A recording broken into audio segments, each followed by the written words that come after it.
제가 낯선 곳에 간 경험이 있어요. 저는 미국으로 공부하러 갈 때 제가 아는 동네로 간 것이 아닙니다. 유일하게 아는 교수님이 한 분 계셨는데 그분이 당시에 심장 수술을 하셔가지고 휴직하고 계셨어요. 그래서 인터넷으로 메일을 보내는데 우리 교수님이 내가 못 도와주니까 대신 도와줄 사람을 보내주겠다 해서 저희 가정을 마중 나와주신 분들이 계셨습니다. 처음엔 아는 게 너무 없으니까 전적으로 잘 아는 분들을 의지해야만 했었습니다. 전기도 계약해야 하고 인터넷도 신청해야 하고 차도 사야 되고 살 집도 얻어야 되고 말이나 잘 되면 좋을 텐데 말도 잘 안 되고 들리지도 않고 또 미국은 신용사회라서 신용이 있어야 어떤 도움을 받을 수 있는데 저는 신용이 없지 않습니까? 얼마나 불편한 점이 많았는지 몰라요.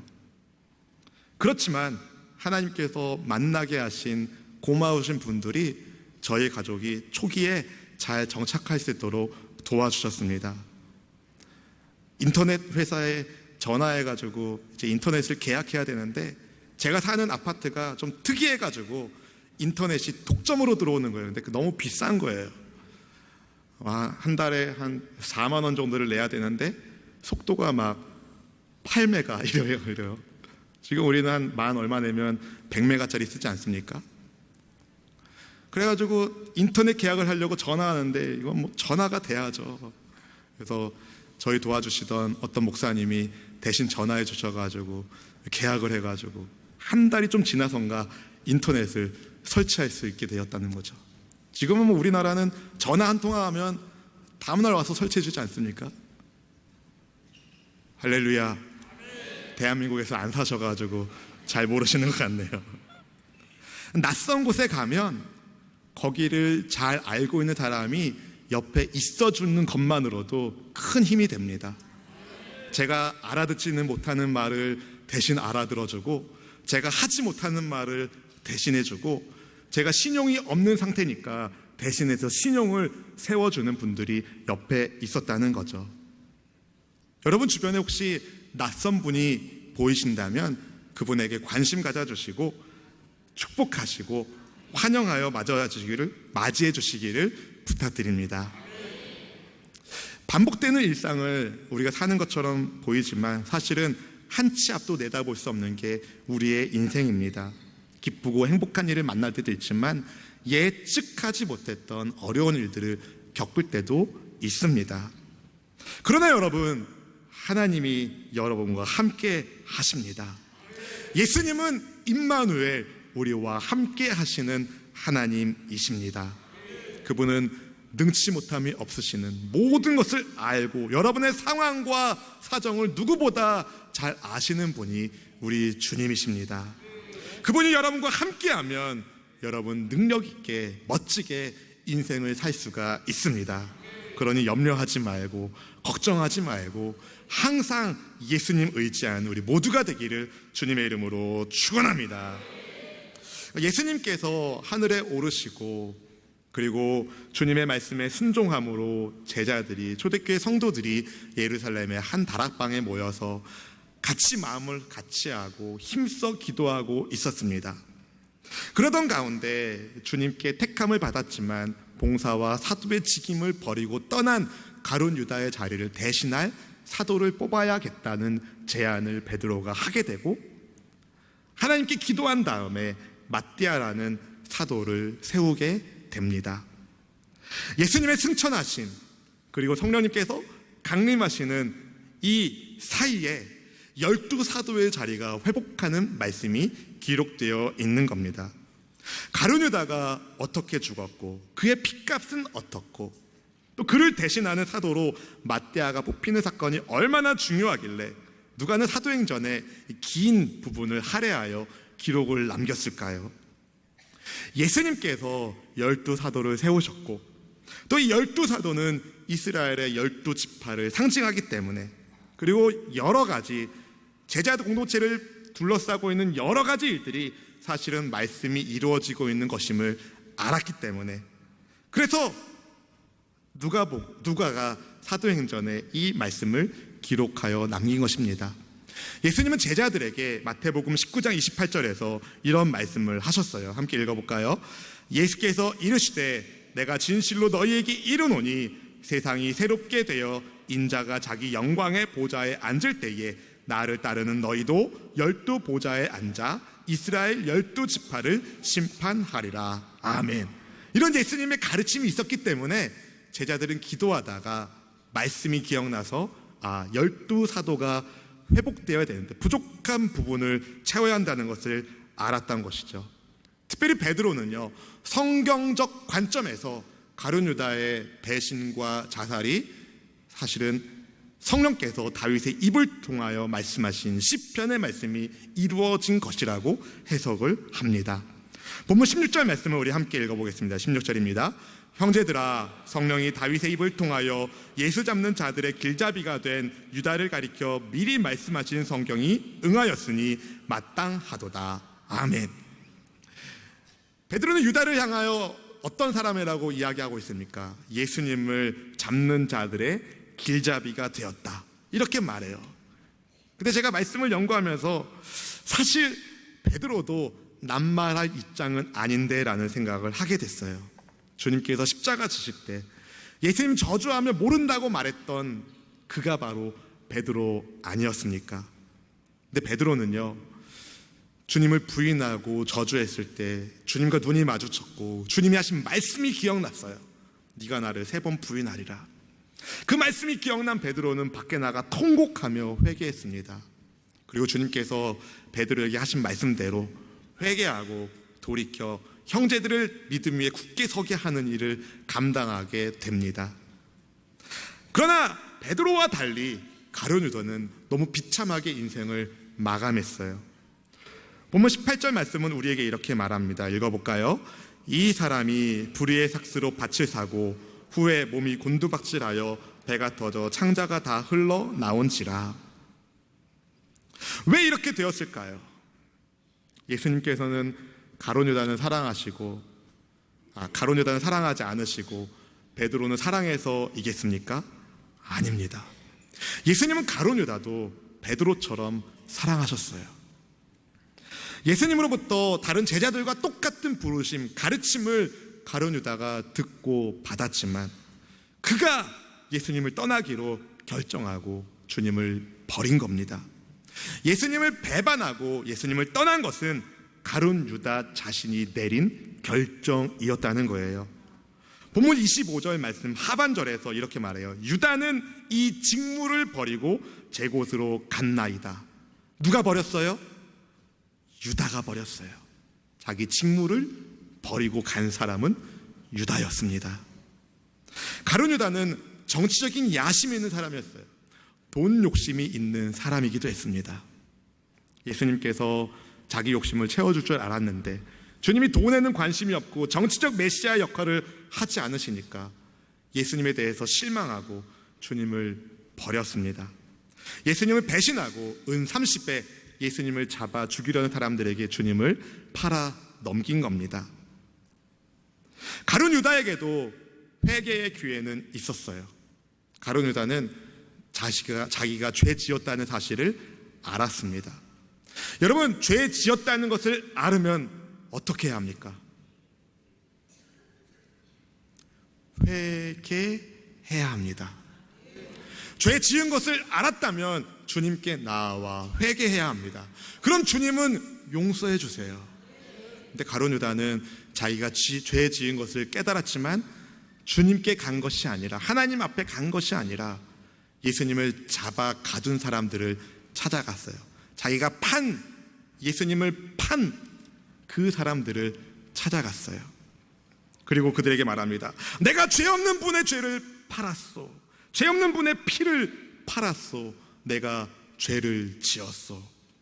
가룟 유다가 그렇게 애타게 말했지만 그 말을 듣는 대제사장들, 종교 지도자들은 그게 우리랑 무슨 상관이냐, 그건 네 일이다, 우리랑 상관없는 일이다 라고 가룟 유다를 외면합니다. 죄책감에 빠진 가룟 유다는 예수님을 판 돈을 성수에 던져버리고 비참하게 자살로 생명을 마감합니다. 마태복음 27장 5절은 이렇게 말해요.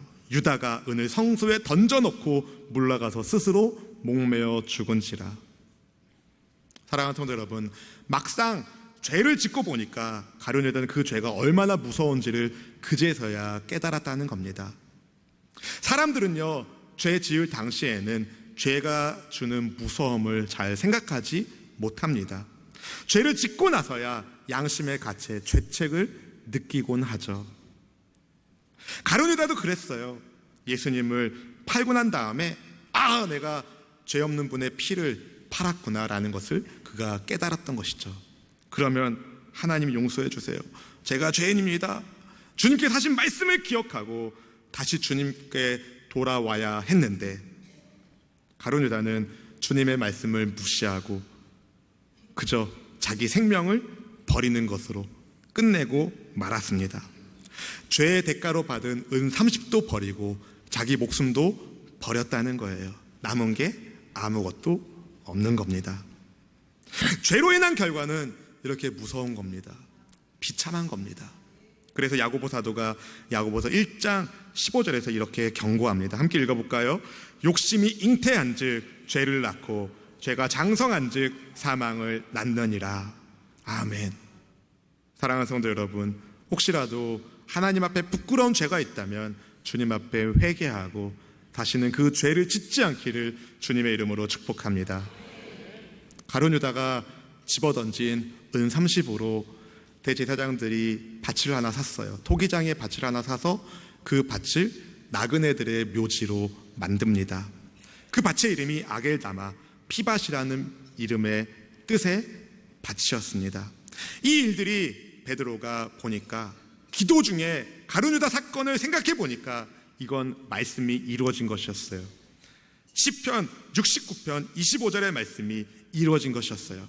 그리고 생각해 보니까 그렇다면 가룟 유다를 대신하는 사도의 자리를 채워야겠구나 하는 것도 알게 됐어요. 왜냐하면 말씀이 이루어지기 위해서.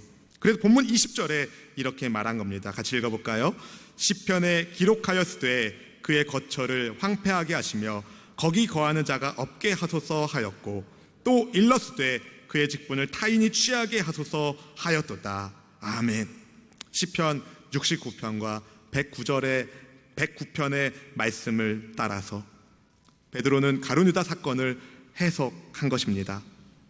주님을 배반하고 스스로 목숨을 끊은 가룟 유다를 대신해서 복음을 증거하는 사도의 직무를 맡을 사람을 세워야 한다고 제안하게 되고, 이 또한 성경의 말씀이 이루어지기 위해서 해야 한다고 말하게 되고, 그렇게 새로운 사도를 선출하게 됩니다. 여기서 여러분이 기억해야 할 것은요, 가룟 유다가 배신자로 이미 낙인 찍힌 상태에서 태어난 사람이 아니라는 거예요. 하나님께서는 가룟 유다를 미리 배신자라고 낙인 찍어놓고 그렇게 만드신 것이 아닙니다. 가룟 유다가 자기 직분을 버리고 갔는데 그게 알고 보니까 구약에 예언된 말씀이 성취되는 것이었구나라는 것을 나중에 베드로가 알게 된 것입니다. 예수님의 이 말씀, 하나님께서 기록하게 하신 말씀들, 우리는요 주님의 섭리와 예정을 다 이해하지 못합니다. 그래서 우리는 하나님을 경외하고 그분 말씀에 순종할 뿐입니다. 베드로는 사도 선출의 기준에 대해서 이렇게 얘기해요. 우리와 항상 함께하던 사람, 언제부터? 예수님께서 침례 받으신 이후로부터 주님의 부활까지 증언할 수 있는 사람이 후보가 되어야 된다고 말합니다. 우리 본문 21절 22절 말씀 같이 읽어보겠습니다. 같이 읽어볼까요? 이러함으로 요한의 침례로부터 우리 가운데서 올려져 가신 날까지 주 예수께서 우리 가운데 출입하실 때에 항상 우리와 함께 다니던 사람 중에 하나를 세워 우리와 더불어 예수께서 부활하심을 증언할 사람이 되게 하여야 하리라 하거늘. 아멘. 이 사도로 뽑힐 수 있는 사람은 다른 사도들처럼 항상 예수님과 함께하던 사람이어야 했습니다. 항상 예수님과 함께하던 사람, 예수님의 가르침에 대해서, 예수님의 행하심에 대해서, 주님의 부활하심에 대해서 다른 사도들처럼 증언할 수 있는 사람이어야 했다는 겁니다. 최종 후보로 초대교회는 마띠아와 요셉이라는 두 사람을 세우게 돼요. 근데요, 마띠아는 너무 간단하게 소개해요. 마띠아라 하는지라 너무 간단하게 나와요. 근데 요셉은요, 바사바라고도 하고 별명은 유스도라고 하는 요셉, 이렇게 길게 소개합니다. 어쩌면 마띠아보다 요셉이 더 알려진, 더 유력한 후보였을지 모른다는 것을 생각해 볼 수 있어요. 그러나 유력하다고 되는 게 아니에요. 학연이나 지연이나 인맥으로 세워지는 게 아니에요. 기도로, 주님의 인도하심으로 사람이 세워지게 됩니다. 본문 24절 25절 말씀을 함께 읽어볼까요? 그들이 기도하여 이르되 뭇 사람의 마음을 아시는 주여, 이 두 사람 중에 누가 주님께 택하신 바가 되어 봉사와 및 사도의 직무를 대신할 자인지를 보이시옵소서. 유다는 이 직무를 버리고 제 곳으로 갔나이다 하고. 성도 여러분, 믿음의 형제자매 여러분, 초대교회는 기도하는 공동체였습니다. 기도 가운데 말씀을 상고하고 말씀 가운데 기도하고 주님의 인도하심을 그렇게 받았던 초대교회 공동체였습니다. 하나님께서 원하시는 사람을 세워야 함에 합의하고 합심하여 같이 기도하며 사람을 세웁니다. 주님께서 선택의 과정 가운데 개입해 주시기를 구하고, 사람의 마음을 아시는 주께서 원하시는 인물을 사도로 뽑아달라고 기도한 다음에 제비를 뽑으니까 마띠아가 선출된 것입니다. 26절 말씀 함께 읽어보겠습니다. 26절입니다. 제비 뽑아 마띠아를 얻으니 그가 11사도의 수에 들어가니라. 아멘. 성경은 마띠아가 어떤 일을 했는지에 대해서 자세하게 이야기하고 있지는 않습니다. 그렇게 유명한 사도는 아닙니다. 그러나 마띠아를 통해서 12사도의 수가 확정이 됩니다. 그럼 어떤 분이 질문할 거예요. 그럼 바울은 뭡니까? 네.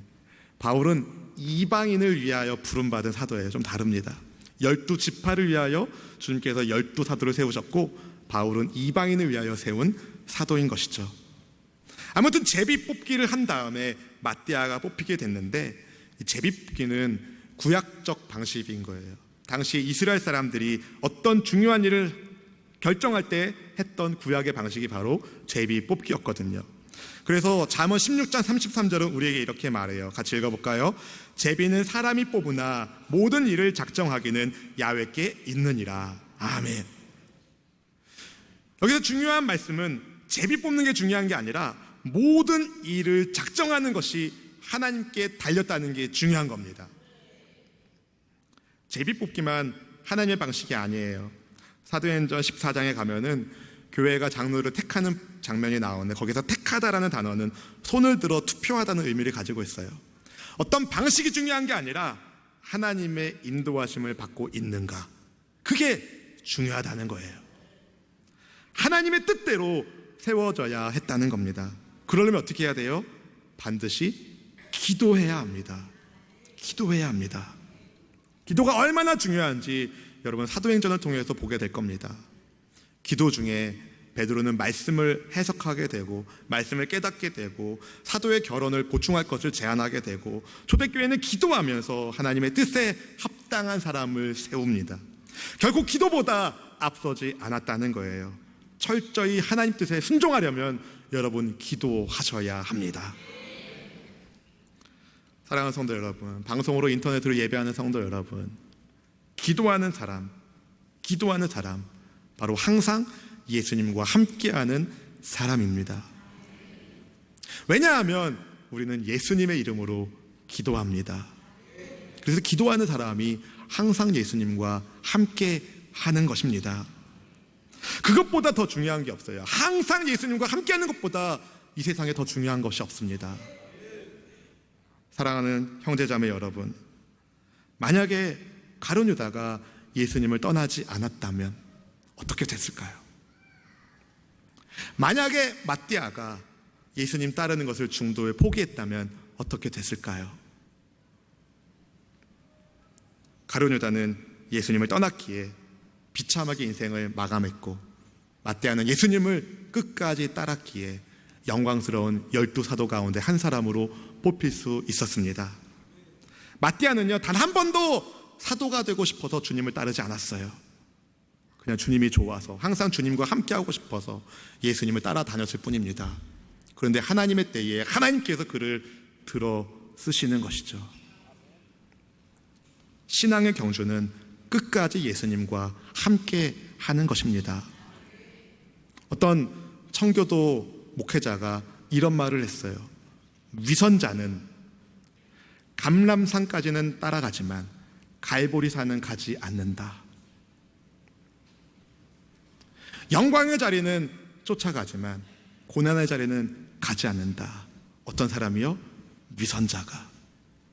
그러나 진짜 하나님의 백성은 어디든지 주를 따라가는 겁니다. 어디서든지 주님과 함께하며 기도하며 사는 겁니다. 오늘 본문에서 다락방에 모여 기도하는 사람들의 숫자가 대략 120명가량이라고 말합니다. 예수님을 따라다녔던 수많은 사람들은 다 어디 갔을까요? 부활하신 예수님을 목격했던 500여 형제 가운데 나머지 380명은 어디 갔을까요? 그런데 여러분, 끝까지 남은, 끝까지 순종하며 기도하는 그들 가운데 성령님이 임하신 거예요. 끝까지 예수님과 함께 하십시오. 항상 예수님과 함께 하시길 주님의 이름으로 축원합니다. 그런 사람들에게 주님이 은혜를 베푸십니다. 사실 오늘 말씀은 준비하기가 굉장히 어려웠어요. 근데 기도하면서, 말씀을 준비하면서 하나님이 말씀을 통하여 우리 성도님들에게 하시고자 하는 말씀이 무엇입니까? 제가 주님께 여쭤봤더니 주님 말씀하십니다. 사람들이 어떻게 살든지 간에 주님은 말씀대로 이루시는 분이시다. 근데 주님 말씀하시더라고요. 그러나 어떤 이는 복의 말씀이 응답되고 어떤 이에게는 저주의 말씀이 응해진단다. 베드로와 가룟 유다는요, 이 극명한 두 사람의 인생을 보면서 우리가 이 사실을 알 수가 있어요. 어떤 이는 네가 돌이킨 다음에 네 형제를 굳게 하는 사명을 감당할 것이다. 이 말씀대로 쓰임받고, 가룟 유다는 비참하게 그의 거처가 황폐하게 된다는 말씀이 이루어지는 삶으로 마감하게 됩니다. 가룟 유다나 베드로나 둘 다 주님의 말씀을 들었어요. 그런데 가룟 유다는 저주의 말씀이, 베드로에게는 축복의 말씀이 응답됩니다. 뭐가 달랐을까요? 사실 가룟 유다나 베드로나 둘 다 자기들이 죄인인 것을 깨달았습니다. 그런데 결정적으로 달랐던 것은 깨달은 베드로는 말씀을 기억하고 회개했지만 가룟 유다는 자기 스스로 죄의 문제를 해결하려고 했다는 것에 있었어요. 근데 생각해 보십시오. 어떤 사람이 스스로 자기 죄값을 지불할 수 있을까요? 아무도 없습니다. 죄의 문제는 우리 하나님만 해결하실 수 있어요. 우리 예수님만 해결하실 수 있어요. 그래서 내가 죄인인 것을 깨달으면 주님께로 나와야 합니다. 주님께 나와 회개하면 됩니다. 주님 약속하셨어요. 요한일서 1장 9절 말씀, 여러분 잘 아는 말씀, 이 말씀 함께 읽어보겠습니다. 만일 우리가 우리 죄를 자백하면 그는 미쁘시고 의로우사 우리 죄를 사하시며 우리를 모든 불의에서 깨끗하게 하실 것이요. 아멘. 할렐루야! 이 말씀이 응답되는 삶을 사시기를 축원합니다. 항상 예수님과 함께하는 사람, 그 입에 말씀이, 기도가, 찬송이 터집니다. 왜냐하면 우리 예수님은 말씀이시거든요. 로고스, 말씀이신 예수님과 함께하기 때문에 말씀을 사랑하고 하나님의 말씀인 성경을 읽습니다. 하나님의 인도하심을 분명히 받기 위해서 약속의 말씀을 붙들고 기도합니다. 그리스도의 순결한 신부로, 교회다운 교회로, 천국 백성다운 삶을 살기 위해서 여러분 반드시 기도하셔야 합니다. 우리가 몰라서 기도 안 하나요? 아니에요. 알고 있지만 기도 안 할 때가 너무 많아요. 왜 그럴까요? 항상 예수님과 함께하는 것이 얼마나 중요한지를 때때로 잊을 때가 있다는 겁니다. 그러나 여러분, 항상 주님과 함께하기를 축복합니다. 그게 바로 성도의 힘이에요. 항상 주님이 나와 함께하신다. 주님이 여러분과 함께하지 않는다면 우리는 망합니다. 주님이 우리와 함께하셔야 우리는 흥하는 인생을 살 수 있는 겁니다. 기도 가운데 말씀을 깨닫고 말씀을 붙들고 기도할 때에 여러분, 우리는 성령으로 인도함을 받게 될 것이고 우리의 입에서는 주님을 찬양하는, 주께서 역사하시는 은혜의 간증을 선포하며 찬송하는 삶을 살게 될 것입니다. 말씀, 기도, 또 찬송, 이 세 가지가 어우러지는 것이 하나 있는데 그게 바로 예배예요. 예배. 하나님의 말씀이신 예수님을 붙들고 그분께 기도할 때 우리는 응답 가운데 주님을 찬송하는 삶을 살게 됩니다. 그러니 여러분, 예배하는 삶을 사십시오. 말씀을 읽으십시오. 기도를 하십시오. 그리고 주님을 찬송하는 삶을 사십시오. 그게 바로 항상 예수님과 함께하는 사람이 누릴 수 있는 영혼의 복입니다. 말씀을 맺겠습니다. 예수님이 여러분을 부르십니다. 예수님 우리를 은혜 가운데 부르고 계십니다. 주님께서 여러분과 함께하기를 원하십니다. 우리가 죄를 지었다면 회개하고 주님 나와 함께하여 주십시오. 주님 나를 용서하시고 주님의 말씀 가운데 은혜가 응답되는 삶을 살게 하여 주십시오. 하나님의 복의 말씀이 응답되는 순종의 사람이 되게 하여 주십시오.